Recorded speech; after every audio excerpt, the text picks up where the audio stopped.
Hey guys, my name is Wayne, and I'm gonna be doing Japanese Buddhism, focusing on aspects of Buddhism, and then I'm also gonna be talking about Native American spirituality. So, hope you enjoy. Alright, so Buddhism, believed to have roots in India, spreading to China, and then eventually reaching Japan. It focuses on harmony between all things, so not depleting nature too much of its resources. Kind of that, take a tree, plant a tree. Don't do a lot of the things we're doing in today's society, where we're destroying the rainforest, adding to the Great Pacific Garbage Patch. Things like that. Um, it believes that happiness is acquired through helping others and being of service, and um, also embracing the supramundane and otherworldly aspects of reality. So, by supramundane, that would be things out of the normal routine. The mundane would be, waking up every day, going to work, going to the gym, eating dinner, repeat, over and over again. And then the weekend comes, and then you hang out, you play video games, you do your thing.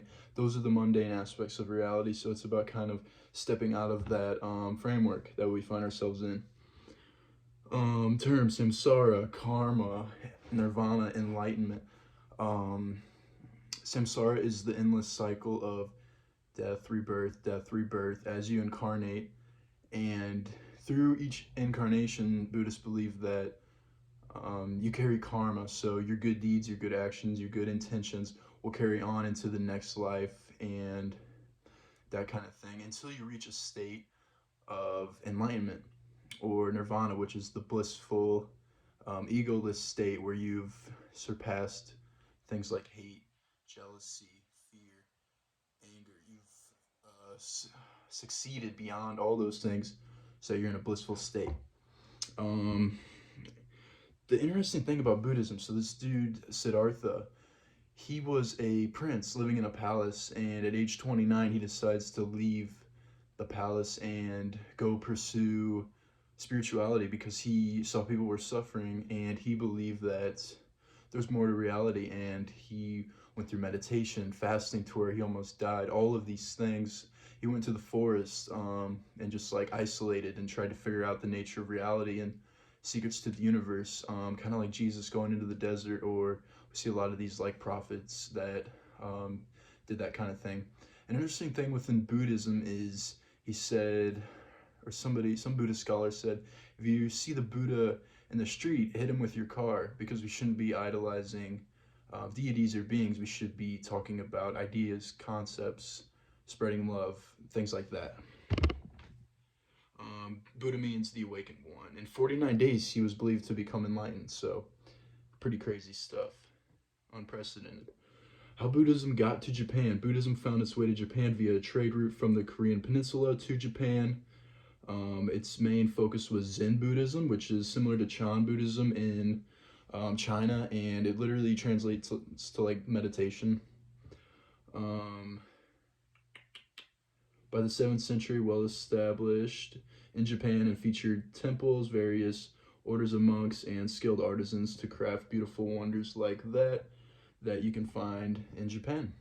A giant Buddha statue. Oh, and I've got this guy in my room. My little brother gave this to me. That's kind of cool. That's a Buddha. And then I got another one for this next part. Oh, but first, chakra and auras. So Buddhists believe, this is also in Hinduism. It's also Native American spirituality, which I'll get to, and it's these 7 spiritual like glands or energy. It's like energy system, and they believe that like each of these, like you got your root chakra, going all the way up to the third eye chakra, and there's the throat chakra. There's all these chakras that mean different things, and whenever you experience trauma or things in your life, Buddhists believe that these these can get like blockages within them, so the energy can't flow as well as it should. Think of your body; it's almost like a machine, an energy system, or something like that. And depending on your chakra systems, Buddhists believe that it gives off this auric field or an aura.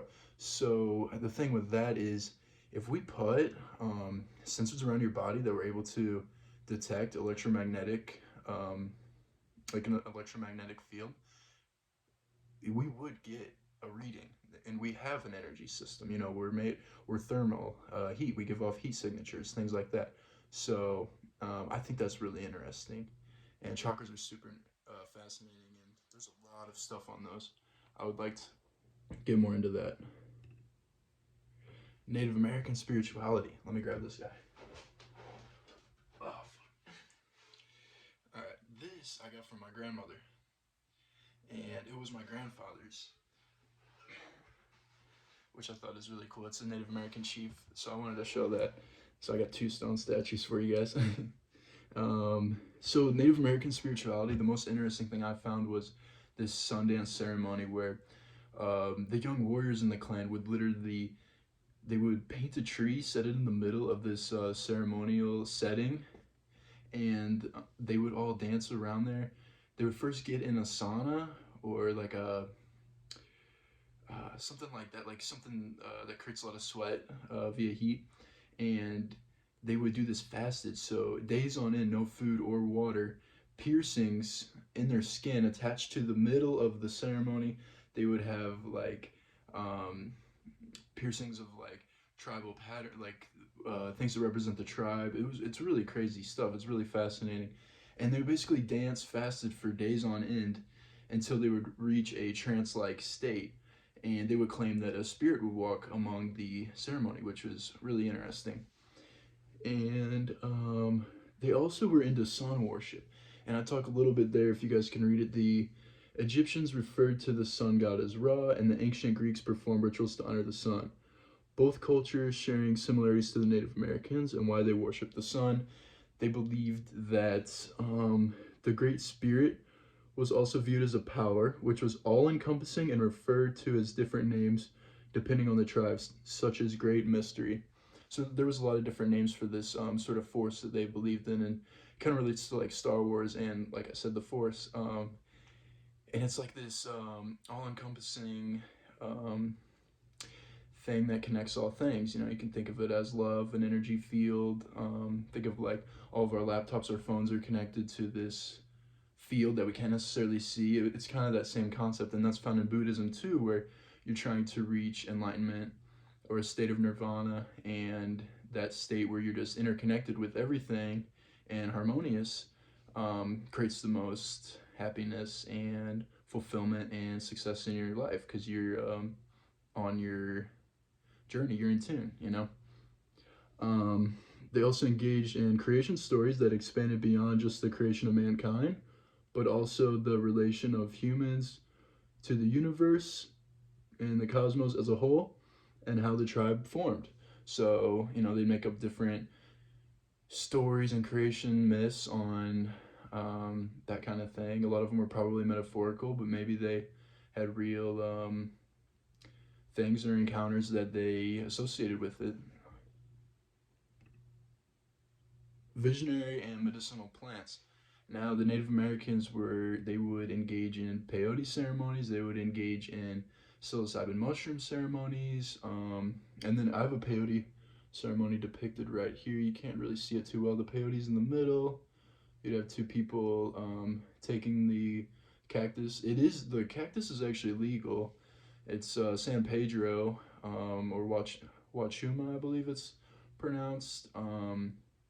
You can have the cactus, and it takes like 6 years to actually produce peyote. So while peyote is an illegal substance, you have that, and then also certain Native American churches are able to use it because it went all the way up to the Supreme Court, and the Supreme Court ruled that it was a religious ceremony, and they can participate in that. And there's a couple churches out in New Mexico, and I'm sure other places, but I'd have to look on that. It's a central part of Native American spirituality, the ingestion of psychedelic / visionary plant compounds. This includes peyote, psilocybin, coca leaves, which is the precursor to cocaine. Cocaine, obviously a terrible substance, but It seems most things in their natural form have their benefits. Think nicotine, it induces creativity and other things, relaxation, euphoria, but a cigarette is certainly not, the way. um, Tobacco and even some alcohol, which is through fermented corn and other means.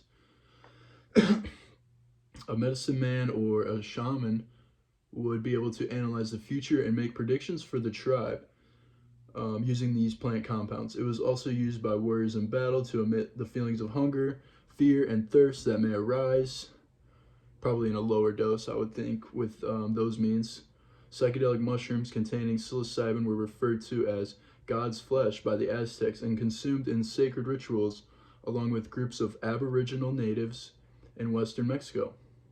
The primary role of these plant compounds was seen as a sacred vehicle for communication, divination, and even sealing peace treaties, and were not abused by this spiritual culture. So they were using tobacco for signing peace treaties. They were using peyote and psilocybin to reach altered states of consciousness, bring back wisdom. These shaman would supposedly go into these states and know where they could send the tribe or lead the tribe to find their next source of food, water, things like that. Kind of like how animals know when it's about to rain, or that kind of concept. So fascinating stuff either way. Let's go. What's next? All right, so a podcast. If Buddhism does interest you, this is one I've seen. Sam Tripoli is awesome. It's on Spotify. It's Zero with Sam Tripoli, and it's the first episode. It's Awakening Within the Infinite Game with Von Galt. So Buddhism means the awakened one, so that relates there. And Von Galt is brilliant. She talks about aliens. She talks about um, shoot, reincarnation, all kinds of interesting. I mean, she goes really deep, and I didn't realize Buddhism was this fascinating and covered this many areas. So yeah, check it out. And then there's my citations. So yeah, I guess now I will be answering questions in class. I think I covered everything. Thank you guys.